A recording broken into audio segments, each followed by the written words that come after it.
Merhabalar değerli izleyicilerimiz. Bugünden itibaren Var Edenler programıyla beraber olacağız. Öncelikle daha önce bu programda emeği geçmiş olan tüm arkadaşlarımıza sonsuz teşekkürlerimizi sunuyoruz. Ve bundan sonra umuyoruz ki çok güzel programlarla ve çok güzel emeği geçen arkadaşlarımızla ve var edenlerle sizlerle birlikte olacağız. Bugün programın ilk bölümü olması hasebiyle özel bir konuğumuz olacak. Taş ustası ya da taş işleme sanatçısı diyebiliriz. Ben de merakla bekliyorum. İstiyorsanız hep beraber bu ustamızı görelim ve yaptığı çalışmaları ve var ettiklerini yakından görelim.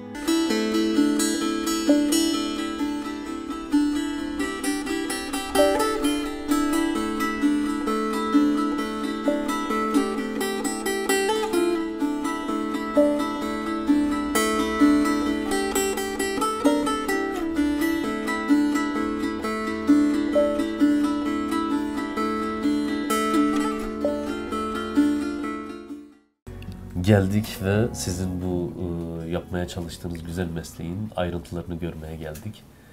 Umarım bizim için de güzel bir başlangıç olur diyelim. İnşallah. Ve istiyorsanız kısaca bir sizi tanıyalım. Ona göre ne yapıp yapmayacağımızı karar Evet, veririz. ben emekli öğretmenim. 2003 yılında emekli oldum. Bir yıl sonra da bu işlere başladım. Metallerle ilk başlangıç pirinç, tunç metallerle uğraştım. Taşa geçmeye pek cesaret edememiştim. Sağ olsun cesaretlendirdiler. Taşa başladım. O gün bugündür de sürdürüyorum. Kim cesaret verdi size bu konuda? Bizim bir taş fabrikasının patronu vardı. Evet. O sağ olsun. Hatta taşları ücretsiz veriyordu bana. Kendisi bir gün baktım elinde taşlarla geldi. Hoca başla dedi. Ben de öyle başladım. Çok güzel. İyi ki demiş ve siz Evet, bu işe başlamışsınız. evet, iyi ki demiş tabii. Evet, yani bunu niye bu kadar gönül rahatlığıyla söylüyorum? Yani taş ustası dediğimiz zaman ya da taş işleme sanatçısı dediğimiz zaman sizlerin veya bizlerin aklında ne şekilleniyor bilmiyorum ama bu dükkana geldiğiniz zaman hocamızın yaptığı bu örnekleri gördüğünüz zaman emin olun bana da hak vereceksiniz. İnanılmaz bir sabır ve inanılmaz bir yetenek. Sabır, evet, en başta sabır. Zaten birkaç grup öğrenci yetiştirdim. Gençlerde o sabır eksik. İlk yaptıkları taşları genellikle kırdılar. Hemen tamamı. Ama yavaş yavaş işte sabırla alışılıyor. Demek sabır da öğreniliyor yani bir şeyler yapmaya çalışınca. Sabır en başta. Bir de sevmek lazım. Yaptığınız işi severek yapıyorsanız bir de hiç yoktan ortaya bir şey çıkarıyorsunuz. Bu büyük bir keyif, büyük bir mutluluk.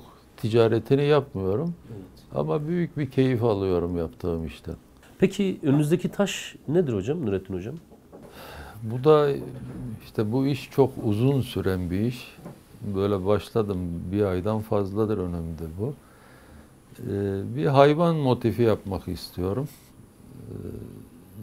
Artık ne kadar çıkarabilirim?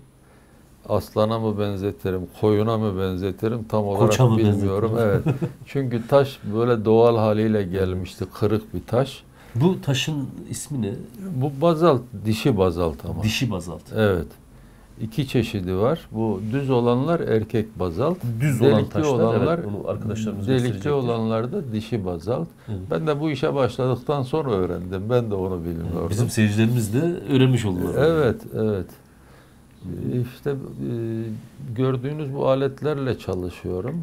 Yani bir şeyi günlerce, haftalarca uğraşıyorum her bir parçayla. Evet, o şey çok uzun sürüyor değil mi bu yapım aşaması? Mesela Tabii şimdi bir ürünün yapım aşaması en kısa ne kadar ya da en uzun ne kadar sürebiliyor? Yani en kısa, en basit şey bir haftadan önce bitmiyor. En uzun da orada şadırvan var. Bir yıl uğraştım. Şadırvan için. Evet, o su şeyi var evet, ya, köşede, gördüm, evet. yok, arkada köşede. Şunu da gördüm, evet. Üzerinde fıskiyesi olan Evet, bir evet. şadırvan tarzı bir taş. Çok güzel. Yani 3 ay, 5 ay uğraşıyorsunuz. Bir hafta, 15 gün. Yaptığınız işe göre değişiyor. Peki yani sadece böyle süs eşyası ya da diyelim ki bir süsleme sanatı olarak mı yapıyorsunuz yoksa günlük hayatta kullanılabilecek şeyler de üretilebiliyor mu? Yani istenirse o da olur. Günlük hayatta Mesela siz mesela yapabildiniz mi şimdi? havanlar var. Evet, benim gözüme çarptı. Onu günlük hayatta rahatlıkla kullanabilirsiniz. Ama taşla taşa vurduğunuz zaman oradan çıkan bir toz, bir şey olur. Onları ahşap şeylerle, havan elleriyle burada kullanabilirsiniz. Ha, yani aslında zeminini taş olabilir ama vurduğumuz şeyin ahşap olması, Ahşap olması gerekir. Çünkü toz. Evet. Çünkü taş taşa değdiği sürece Tabii. toz çıkacaktır. Ya da kolu kullanırsınız. Tahta şeyde, havan dediğimiz kısımda taşı kullanabilirsiniz. Çok güzel.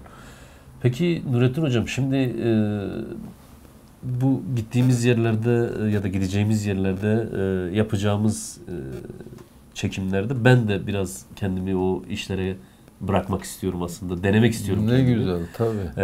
Yani eğer sizin de müsaadeniz olursa tabii. Tabii. Burada mesela oymamı gerektiğini düşündüğünüz bir yer varsa bana bir oyma şeklinizi gösterip sonra ben biraz oyabilir miyim acaba? Sizin için yontabilir miyim daha doğrusu? Tabii. Mesela şu kısım oyulacak. Evet.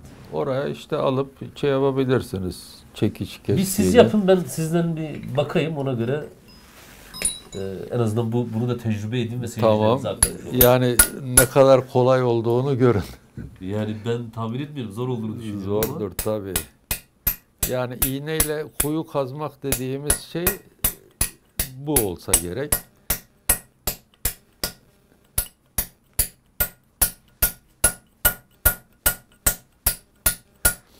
Yapacağınız şeye göre de murcu ya dik tutuyorsunuz. Evet. Alt kısma girecekseniz öne doğru vuruyorsunuz. Daha öne doğru Evet. vuruyoruz. Bu tarafa girecekseniz bu tarafa doğru tutuyorsunuz. Yani her zaman dik tutamıyorsunuz. Evet.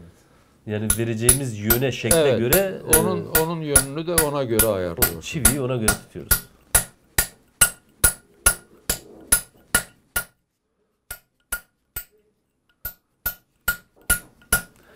Burada aslında hayvanımızın ayak kısmının o boşluk kısmını Evet. yapıyoruz değil mi? Ayakla kuyruk Kuyruğun kısmının birbirinden ayrıldığı arasını, kısım. Evet, Evet. o bölümü yapıyoruz. Evet. Bir de ben çalışırken sık sık böyle ıslatıyorum. Evet, toz çıkmasın diye. Toz çıkmasın diye. Yani su yumuşatmıyor. Evet. Sadece Sadece tozunu toz çıkmasını engellesin diye. Evet.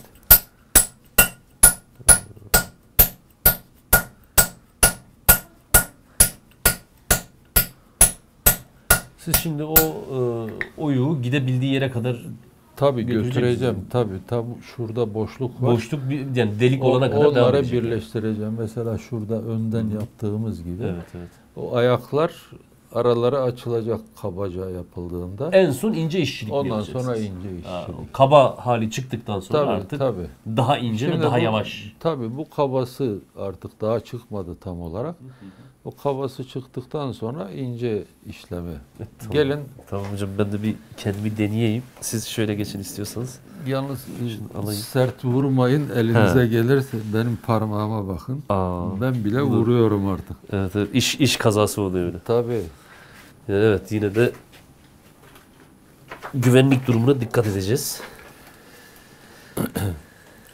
Bir de bu işte çalışırken öğrencilerimize gözlüksüz, maskesiz çalışma izni vermiyoruz. Evet.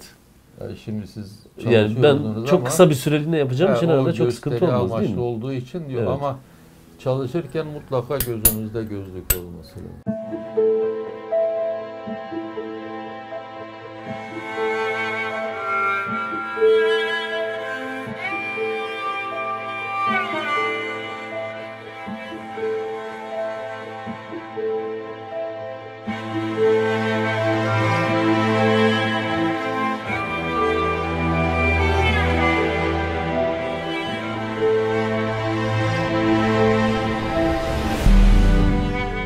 Ya bazen sert yere rastladınız mı? Taşın içinde de kendine göre sert damarlar çıkıyor. Yumuşak yerler ve sert yerler. Ya vur vur gitmiyor ondan sonra.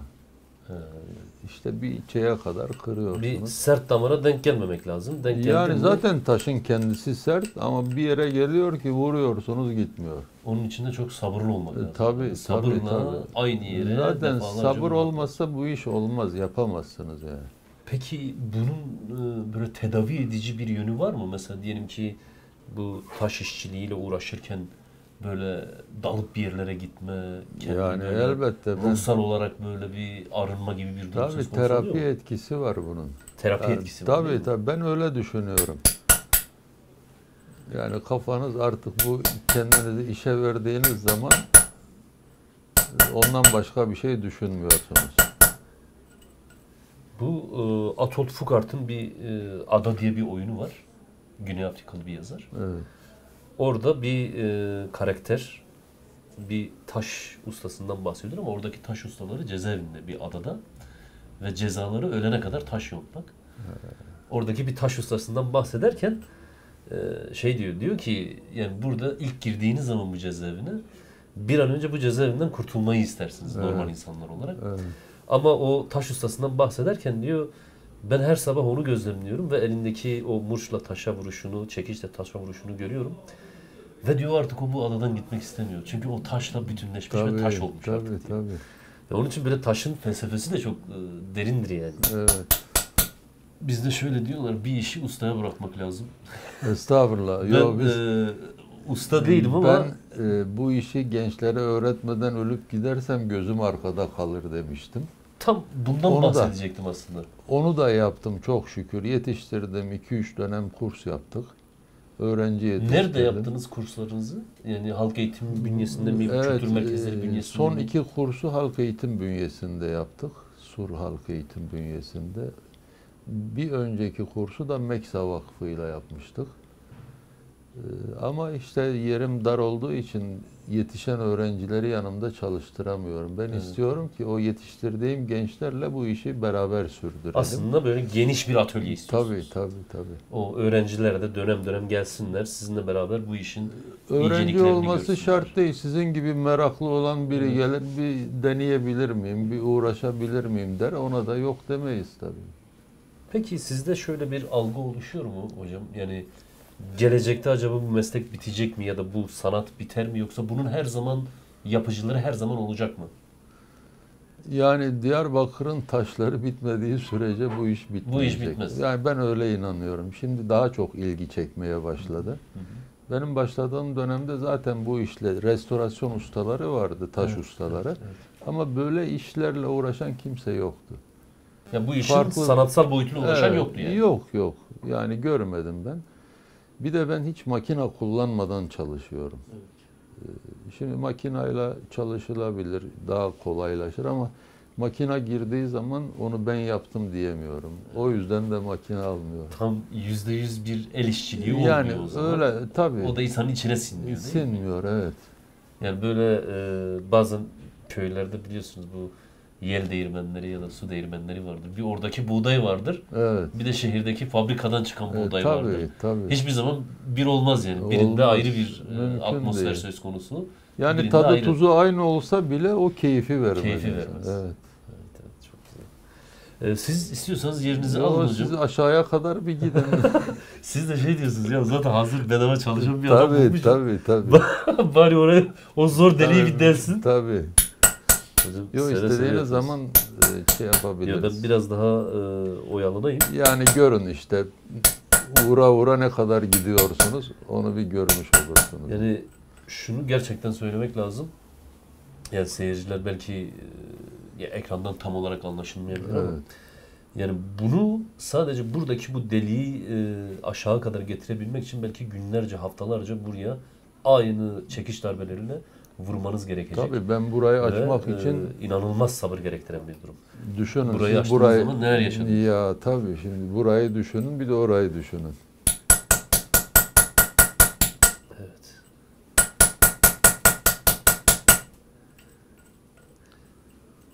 Sizde böyle ürünlerinizi belli yerlerde sergileme durumu var mı? Böyle sergi açma gibi ya da fuar gibi alanlarda falan? Vallahi en son katıldık işte bu Diyarbakır tanıtım günlerine İstanbul'da. Evet.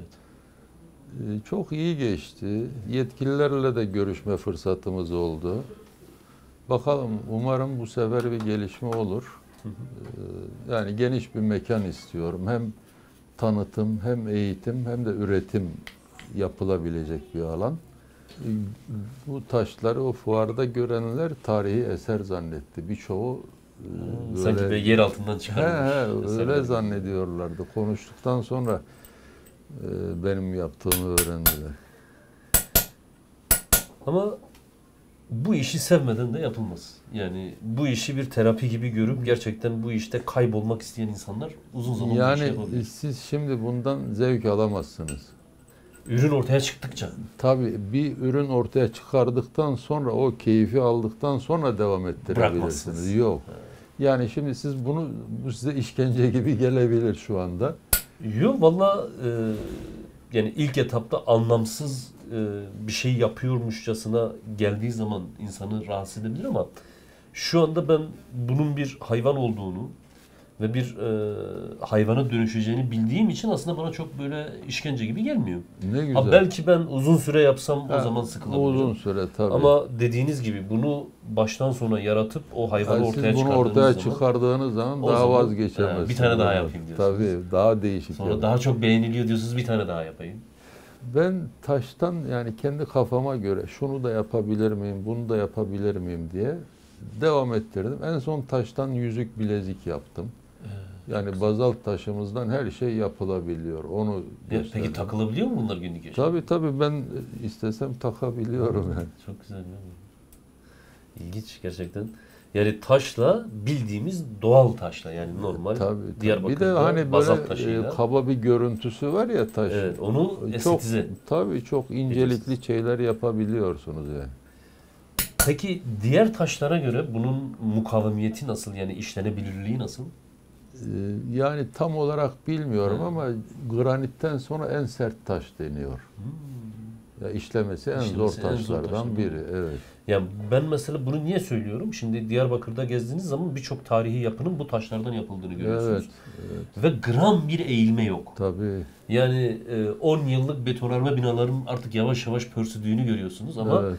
300 yıllık, 400 yıllık bu taşlarla yapılmış olan binaların Binlerce dimdik yıllık, ayakta ve hiç tabii. gönyesinin bile Yok, şaşırılmadığını yok, görüyorsunuz. yok.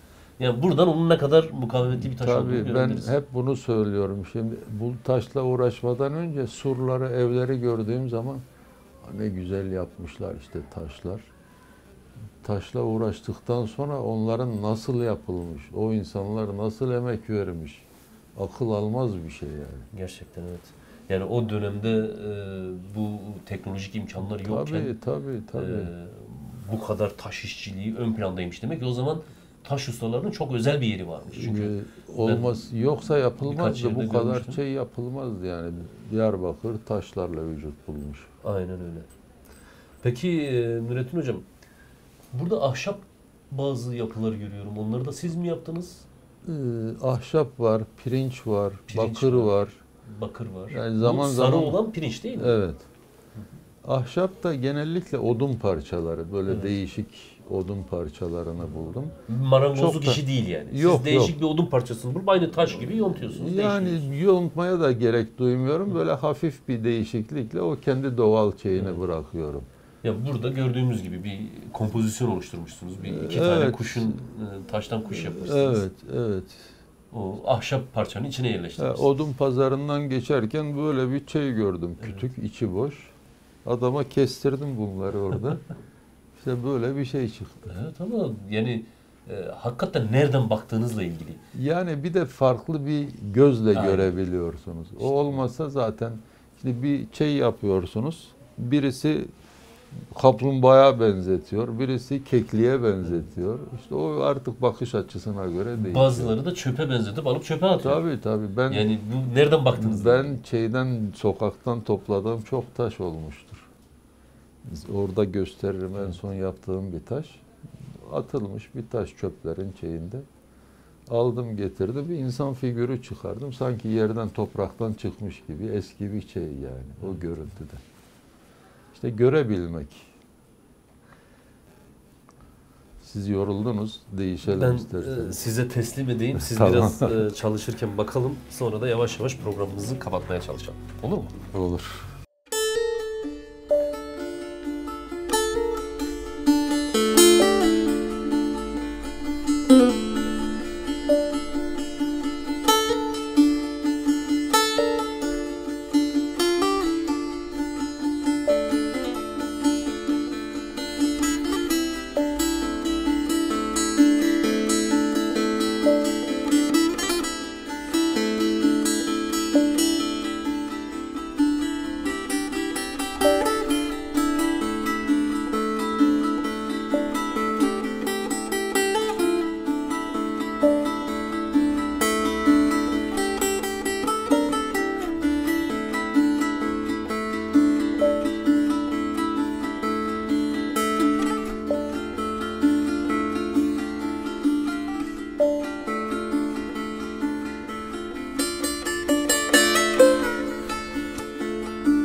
Ve sık sık da parmağa vurma şeyiniz var tabii. Sert vuruyorsanız, evet. Bir defa denk gelmiş. Hem de sert Çok, yerde bir denk defa değil. Peki alışıyor musunuz bu ele vurmalara yoksa daha aza mı Valla indiriyorsunuz? parmak alışıyor. Bir ara bu parmağım rahatsızdım. Yani başka bundan dolayı değil de bir ay kadar çalışmadım. Evet. Sonra işte yavaş yavaş şimdi yeni uğraşıyorum artık. Yani Toparlandı yani. şu parmak olmazsa bütün bunlar hiçbiri olmayacak. Çünkü bütün o şekli Evet, nereye evet. vuracağını belirleyen parmak o. Yani şeye geldiği zaman kıymetini anladım. Zaten öyle ya, yani bizim işimize yarayan bir uzvumuzun Kıymetini bilmiyoruz sağlıklıyken. O sağlıksız olduğu zaman anlıyoruz. O da işten geçmiş oluyor. Tabii. Evet hocam, çok teşekkür ederiz sizlere. Rica Gerçekten ederim. bizi Rica misafir ederim. ettiniz ve çok büyük bir alçak gönüllülükle kabul Baş ettiniz. göz üstüne geldiniz. Hakikaten Sağ olun. hem mütevazi duruşunuzdan dolayı size çok teşekkür Ben ederiz. teşekkür ederim. Hem kapılarınızı bize açtınız. Ne demek? Yaptığınız işi bizimle ve seyircilerimizle paylaştınız. Çok teşekkürler. Son olarak söylemek Ben istediğiniz bir şey var teşekkür mı? ediyorum. Ya inşallah bu iş gençlerle sürdürülür. Bitip tükenmez yani, bu taş işçiliği devam eder. Tek şeyim o. İsteğim, dileğim. Biz de onun Gençler işte, gençlerde o sabır yok maalesef. O biraz sıkıntılı. Tabii dönem gençleri biraz daha hızlı tüketime Tabii, dayalı bir tabii. yaşama. Ama işte o yaptıkları zaman alacağı keyif şeyden, hepsinden daha fazla zevk Bilgisayar veriyor. oyunlarından daha iyi oluyor. Tabii. Evet, biz yine de çok teşekkür ederiz. Ben teşekkür ediyorum. Değerli izleyicilerimiz, bugün programımızın sonuna geldik. Umuyorum ki bunun gibi güzel yerlerde, güzel var eden ustalarımızla, sanatçılarımızla bu programı devam ettiririz. Kendinize çok iyi bakın. Bir dahaki programda görüşmek dileğiyle.